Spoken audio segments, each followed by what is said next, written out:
The book of Lamentations. It's a unique book in the Old Testament that contains 5 poems from an anonymous author who survived and is now reflecting back on the Babylonian siege of Jerusalem and the destruction and the exile that followed. Remember the whole story from the book of 2 Kings. The fall of Jerusalem and the exile was the most horrendous catastrophe in Israel's history up to this point. So remember, God had promised Abraham the land. He'd given David victory to make Jerusalem Israel's capital. And from David came the royal line of kings. You had God's presence there in the temple, and that's where the priests maintained the rituals of Israel's worship. And after 500 years of all of this history, in the summer of 587 BC, the city fell to Babylon. It was all decimated and gone. And so the book of Lamentations is a memorial to the pain and confusion of the Israelites that followed this destruction. Now, the lament poems found here are not unique in the Bible. There's lots of them in the book of Psalms. And these biblical poems of lament, they do a number of things. They're a form of protest. They're a way of drawing everybody's attention, including God's attention, to the horrible things that happen in this world that should not be tolerated. They're a way of processing emotion. So in these poems, God's people vent their anger and dismay at the ruin caused by people's sin and selfishness. And these poems are a place to voice confusion. Suffering makes us ask questions about God's character and promises, and none of this is looked down on in the Bible. Just the opposite. These poems of lament give a sacred dignity to human suffering. And so these human words of grief that are addressed to God have now become part of God's word to his people. The design of these 5 poems is very intentional. It's part of the book's message. So chapters 1 through 4 are called acrostics, which means alphabet poems. Each poetic verse begins with a new letter of the Hebrew alphabet, which is made up of 22 letters. Now, this very ordered and linear structure, it's in stark contrast to the disorder of the pain and the confused grief that's explored in these poems. So it's like Israel's suffering is explored A to Z and is trying to express something that is inexpressible. Chapters 1 and 2 each have 1 verse per letter, giving them a really similar design, but the themes are very different. So chapter 1 focuses on the grief and shame of a figure called Lady Zion. The poet personifies the city of Jerusalem as a widow, also called the daughter of Zion. And she sits alone. She's bereaved of her loved ones, devastated. No one comes to comfort her. It's a very powerful metaphor. And then Lady Zion speaks. She calls on the Lord to notice her fate. And through this image, the poet, he's showing that the city's destruction brought a level of psychological trauma on the Israelites that can only be expressed as the experience of a funeral and the death of a loved one. Chapter 2 focuses on the fall of Jerusalem and how it was a consequence of Israel's sin and was brought about by God's wrath, which is a key word in this poem.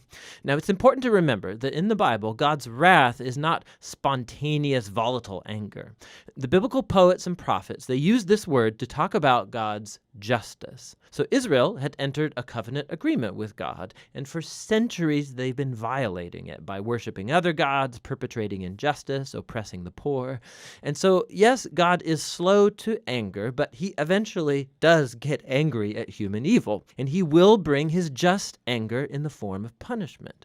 In the case of Jerusalem, this involved allowing Babylon to come and conquer the city. And so this poem is acknowledging that God's wrath is justified, but this doesn't keep the poet from lamenting and asking God to show compassion once again. Chapter 3 breaks this design pattern by having 3 verses per letter, so it's the longest poem in the book. And the voice is that of a lonely man speaking out of his suffering and grief as a representative of the whole people. And what's interesting is that this chapter is full of language that's drawn from other parts of the Old Testament, from the laments of Job and from other important lament psalms, and even from the suffering servant poems in Isaiah. And the poet sees his hardship as a form of God's justice, like chapter 2 said. But paradoxically, this is what gives the poet hope. And it leads him to offer the only hopeful words in the whole book. Because of the Lord's covenant faithfulness, we do not perish. His mercies never fail. They're new every morning. How great is your faithfulness, O God. So I say to myself, the Lord is my inheritance, therefore I will put my hope in him. So the poet reasons, if God is consistent enough to bring his justice on human evil, then he'll also be consistent with his covenant promise to not allow evil to get the final word. And so for this poet, God's judgment is the seedbed of hope for the future. Chapter 4 goes back to the same alphabet structure as chapters 1 and 2, and is a vivid and disturbing depiction of the 2-year siege in Jerusalem. And it contrasts how things used to be in Jerusalem of the past and how terrible they became in the siege. So children used to laugh and play in the streets, but now they beg for food. The wealthy used to eat lavish meals, but now they eat whatever they can find in the dirt. And the royal leaders used to be full of splendor, but now they're famished and dirty and unrecognizable. And the anointed king from the line of David has been captured and dragged away. So the poem's power comes from the shock of these contrasts, and it's exploring the depth of the suffering that Israel brought on itself. Now, the final poem is unique because it breaks the design pattern. It's the same length as all of the other alphabet poems, but the alphabet order is gone. It's like the poet can't hold it together anymore, and his grief has exploded back into chaos. The poem is a communal prayer for God's mercy. Israel begs God not to ignore their suffering or abandon them. And the poem offers a long list of all of the different kinds of people who were devastated by the fall of the city. They ask God not to forget these people, and they lament on behalf of others, giving voice to their pain. Suffering in silence is just not a virtue in this book. God's people are not asked to deny their emotions, but voice their protest, to vent their feelings and pour it all out before God. The book ends with something of a paradox. The poet acknowledges that God is the eternal king of the world, but also that Israel's circumstances make them feel like God is nowhere to be found.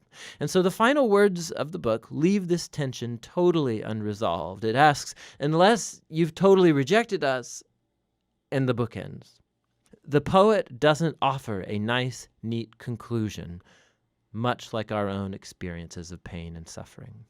The story of the Bible doesn't end here, but this very important book shows us how lament and prayer and grief are a crucial part of the journey of faith of God's people in a broken world. And that's what the book of Lamentations is all about.